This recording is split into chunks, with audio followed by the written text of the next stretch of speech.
I'm a registered dietitian. I'm an exercise physiologist. I'm a cardiologist. I'm a clinical pharmacy coordinator. I'm living with heart disease every day. And I live with coronary artery disease.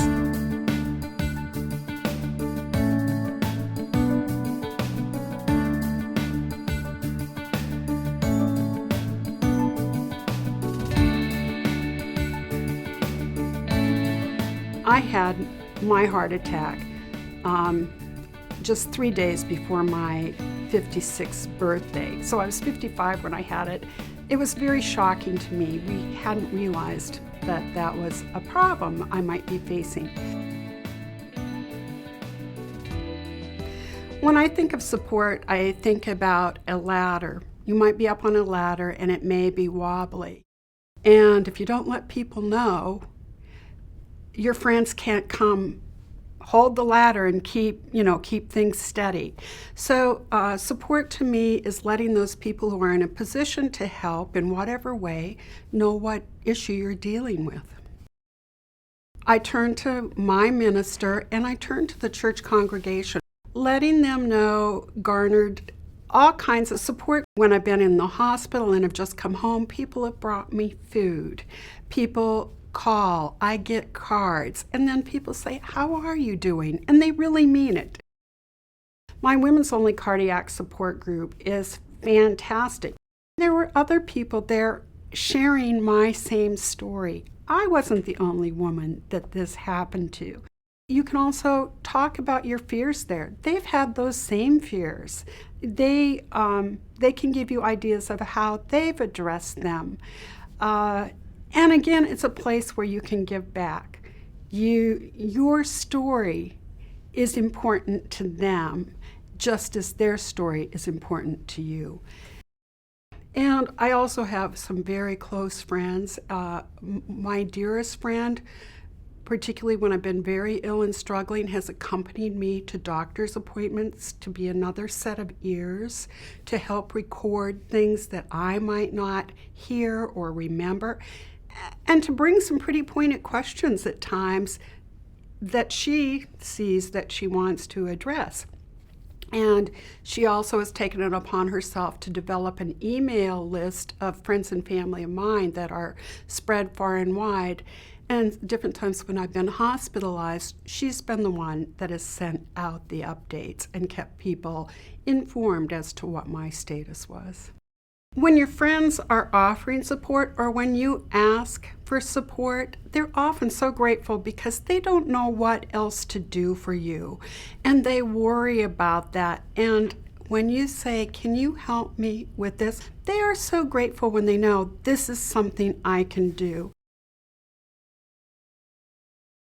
It's interesting when you're dealing with doctors, I see some people kind of going in to see their doctor and they almost seem to be challenging them as if they've gone to a fortune teller. Well, I'm going to see what they can tell me about myself without giving them any information. That's not fair. Your doctor needs the information. So if you're feeling fatigued, if you're having pain, you have to make a serious attempt to let your healthcare providers know. The other thing is, if you've been non-compliant for some reason, own up,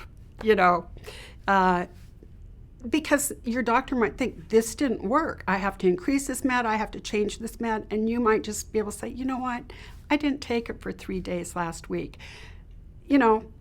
Yes, you didn't take it, get over it, get back on it, but be honest. I think that if you have a healthcare provider that you don't think is hearing you, is giving you short shrift, is not listening to your struggles, you can tell them, "I don't feel I'm being heard. Do you understand how important this is to me?" If they're not responsive to that, I say, look for another provider. You can find the doctor who is the right doctor for you. I did have an experience with a doctor who, whenever I wanted to tell any part of my story, would just say, "I'm asking the questions. I'm asking the questions." And I didn't feel like I was being heard. And I told him, "I'm not sure I'm comfortable with how we did this. I'm not sure you understand how this is impacting on me. I found another doctor in the same field who wanted the information that I could provide. Doctors are busy people. They're constantly being pushed to see more patients in less time. So you have to be prepared when you go in and be organized. I keep notes that I take with me to go to the doctor's office, and sometimes I give them to the nurse who's doing the initial details so that she can put them with the chart. The doctor can maybe know what I'm going to be asking before he or she comes in. Sometimes the nurse can answer certain of the questions for you. If you forget to ask something when you're there, jot it down either for the next time or call up the office and say, oh, I forgot to ask this question. Can somebody address it for me? Can you try and get me an answer? They're more than happy to do that. They really are.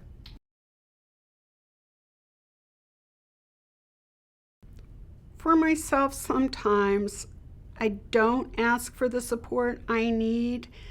Sometimes it's a sense of guilt. Oh gosh, here I am again, in this situation, needing this support. I have friends get upset with me because sometimes I go to the emergency room on my own, and then I let them know, I'm in the ER. Why didn't you call me? I would have given you a ride. Well, I didn't want to trouble you. I'm single, so I don't deal with this with a partner, but I think some people who have a partner may rely on that partner for all of their support. That's a huge burden to carry. Now, that partner may be so glad to carry that burden, but you can lighten that partner's load. You can redistribute some of that burden by finding the other places where you can get support as well. I'm Joy Throm, and I live with coronary artery disease.